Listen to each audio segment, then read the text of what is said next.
What's going on, everyone? Just something I thought I recorded a few days ago, but apparently not. So we're going to start trying to do this YouTube thing.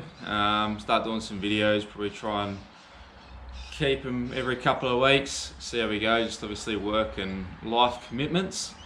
But yeah, we'll try and take everyone along for the ride, show them what we're up to, what we're doing, who we're using. Obviously it might help some people out there doing their own builds, give them some ideas. I know we certainly learn a lot from, well, a lot of YouTube that we watch kind of definitely gives us some ideas. So yeah, like I said, I thought we did this a couple of days ago, so we'll go back a few days, back to when this was in one piece, and we'll start off from there. So if it's all a bit clunky, bear with us. I'm sure we'll find our feet and we'll get there. Cheers. So we had a car ready for round one of the SA State Series. We've done a weekend of testing out at Malala with the SA Time Attack guys. So after that, did a bit of work, got the car all prepped. We were ready to go, obviously on the Thursday. Then it got cancelled just due to heat, which is fair enough. For officials and marshals out in the heat, that wouldn't have been overly great for them. And I can tell you now, being in the car in 40 degrees would have sucked too. So I guess now that means that, well, we have a prepped car ready to go, so we might as well pull it apart. If that focuses. So after having some chats with Doug from Ample, this motor here has done a couple of years now, all running well, everything's still fine. Obviously we had the dyno the other week, but we figure now if we've got a bit of time up our sleeves, we're going to pull it out and we'll put the 2.8 in, so stay tuned.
Well, started pulling apart 8:30 and 9:30. Well, we're pretty well there. One thing I definitely liked about this when we were building it and designing it was trying to make everything simple. So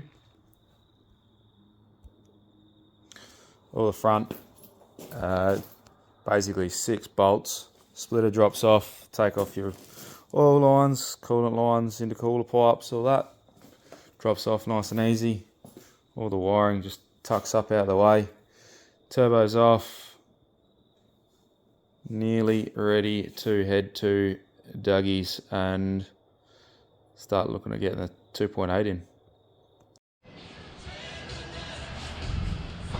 So, day 2. Last night we got splitter off,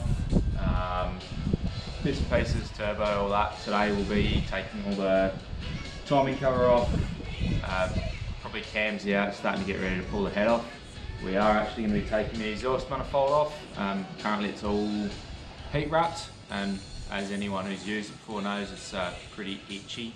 So one of the parts of serviceability on this car has always been, we've kind of always avoided going near the turbo just because of how tight that kind of area is. There is a company in Adelaide that we're going to be trying out, Adelaide Ceramic Coatings. So yeah, we'll be dropping the manifold off to them, probably take the turbo exhaust housing and maybe even the dump pipe, just see what we can get done, see if there's, by the sounds of it, they're saying kind of a 50-60% reduction in heat, so that'll be pretty cool to see. We'll also try and get all the intake off today, that way then we can just have the bare head ready to go. Just get everything cleaned up. It's going to be a nice opportunity. We'll probably roll the car out, give the engine bay a good pressure clean once the block's out. Have a bit of a look over the clutch, see how that's all wearing. So that's now got a Tilton twin plate in since we put the Samsonus gearbox in. So hopefully we'll start doing a few more videos like this that can keep you guys up to speed where we're at, what we're doing. Hopefully learn some stuff, see that we're running a sports sedan and we are in a 2-car garage. You don't need all the fancy gear. Probably definitely makes life simpler, but hey, we've got some good people around us that help out and can be done at home.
See how this goes. We're a bit clunky at it all. So, got a bit taken off.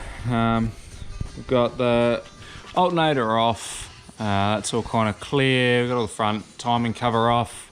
We have verified we've got top dead center on the crank. Obviously you do need to double check that. That can be top dead center on the crank, but still one full rotation out. So we just double check by the fact that our cam timing marks are right, so you are basically now ready to drop the like balancer off, and then we can take all the timing gear off. We don't have to worry about anything spinning. So we've got the oil pump loosened off, all the hoses are off, belts are off, so that's ready to come off. We're going to drain the sump before we take that off. Next step will be taking off the exhaust manifold. We did find something that's a little bit nervous. I don't know if you can see, but on the joint there, it actually looks like it's opened up and it's rusting. So we will be taking the manifold off, checking over that, make sure we haven't got an exhaust leak. At the same time, I think we'll probably go get everything ceramic coated. I've probably touched on that already, but yeah, we'll get that done. Get the intake manifold off, balancer off, timing cover off, all that.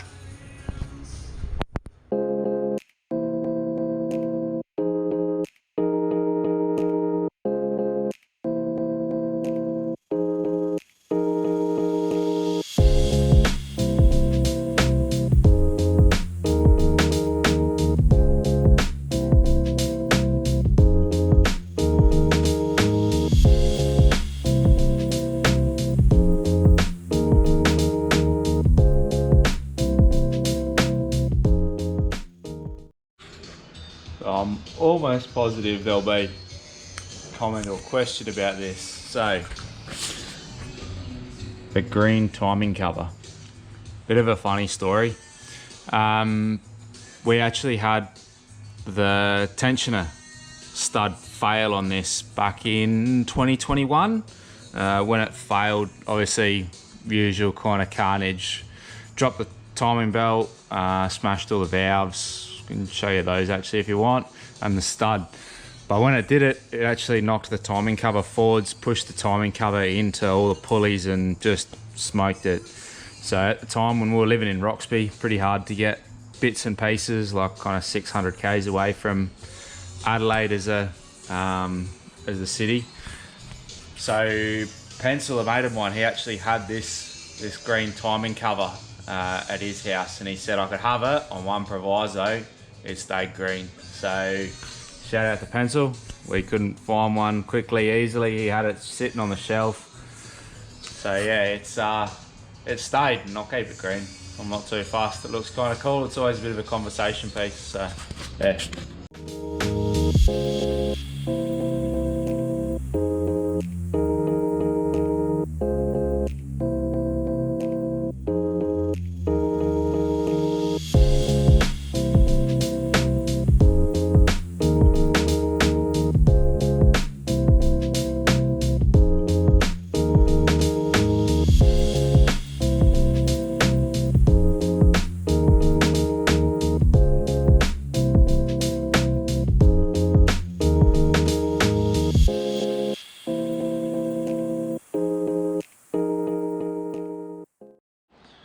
Alright, so jumping into today's project, we didn't get as much done yesterday as we would have liked. Just how things roll. Obviously got most of the timing gear off, timing covers, crank balances, all that. We didn't get the exhaust manifold off. Probably been a bit of a change there. We will still take it off. We are still going to get it ceramic coated. But in doing that, we're probably also going to try and get the EGT sensors welded in. Just try and future-proof a couple of plans that we've got for down the track. So I'll do that. Today I would like to get the exhaust manifold off, intake off, get all that. We should have a pretty good run today. So fingers crossed, and hope you enjoy.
Alright, so bit of a curveball as per usual.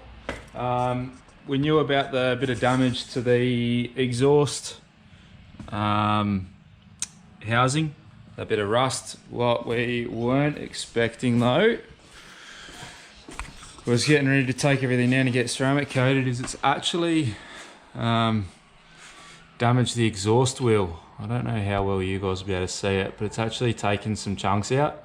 So it looks like that rust or debris has actually ended up through the turbo. So what that's going to do now is probably put a bit of a hold on getting the coatings done. By the looks of it, that exhaust manifold is probably nearly junk these days.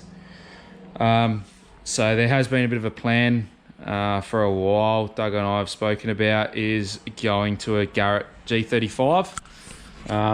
G35 1050 with the 2.8 stroker, and this should be a pretty nice combo, we reckon. So now it's probably just going to mean I've got to pull my finger out and do the turbo, but on top of that, the time consuming part is I want to make my own manifold. A lot of the RB manifolds, if you've mucked around with them, they aren't overly user friendly in trying to get spanners onto bolts. I've actually ended up with a little, well, I got two 14mm spanners that are cut down and shaped just for that job. So we might try and make a manifold that's a bit more user friendly to take on and off, maintenance wise, all that, and then we'll get that ceramic coated. So yeah, let's draw that process out a little bit. We do have round 1 coming up pretty soon, so nothing's going to happen before that. And then it's going to be a pretty quick succession of round 2 and then the nationals round. So I would say after I think the nationals round, we've got a bit of a break, so I might try and hoard some parts, collect up some bits, and see if maybe we can make it happen after round 3. So that might be a cool little thing. Something else, a bit of a different one, is the RBs. Obviously they breathe pretty heavy, so we actually made this splash guard for it, which has actually worked really well. We've got the 2 lines that run to the catch can, and we can actually normally see a significant improvement on the intake side for what's breathing through it. So we will probably go ahead and make a second one for there, but now it's looking like if we're not going to be touching the manifold, we'll leave the manifold on. I will pull the cams out just so we don't damage anything in transport, and that way then we can also re-shim all the valves once we've got it on the new motor. Just make sure nothing's moved, everything's all good. Make sure we've got the best chance of success. So I'll leave it there and we'll keep going.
So, how do we reckon this is going to go?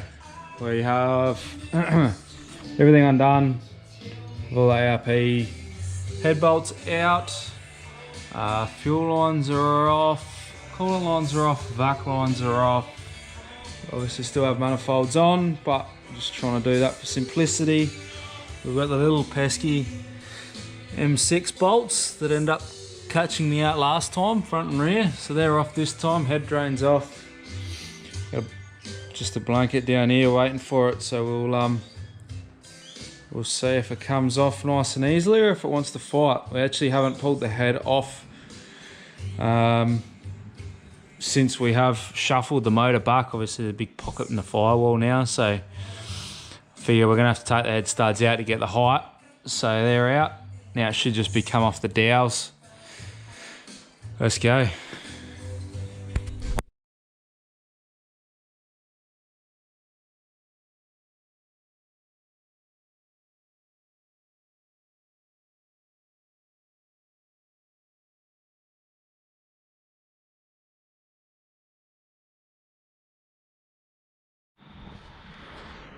Well, and there we have it. So head is off. Just had a bit of a look over things before. It actually all looks remarkably good. Had a kind of bit of a look over the head gasket. We do run the Nitto MLS gasket on here, and it does look pretty good. Both sides. That's done, I think 2 or 3 reseals now, so that's definitely time for the bin. Other than that though, the motor actually looks pretty good considering it had done a fair few Ks as a road car back in the day, and there actually is a little bit of damage which might explain the turbo just on number 6. I don't know if you guys will be able to see it just up here. So something's obviously come through the motor at some point, but that's life. We'll keep going. The head all looks pretty good. Getting a bit dark now, but all the buckets are out. Just had a bit of a look over it. We do have a bit of work to do to it. Obviously the new blocks are 2.6, so it means the 12mm studs, so we'll have to open all those up to the 12mm. Cams are looking really good, no kind of unusual wear. These are the Kelford cams, they've done really well. All the lifter buckets, good neck, no marks or anything on them. One thing I have noticed it's a bit odd is that there's a bit of wear on the cam gears. I don't know if it's knocked the anodizing off, but if anyone out there knows what's going on, feel free to let us know. It's done it on both intake and exhaust. Bit strange, but yeah, other than that probably wraps that up. We'll be heading over to Dougie's next week. Try and get the 2.8 fitted up. We'll have some details on that when we get to it, and enjoy. Hopefully we'll try and do this every fortnight or so. I think it's going to be reasonable. So stay tuned. Cheers. Bye.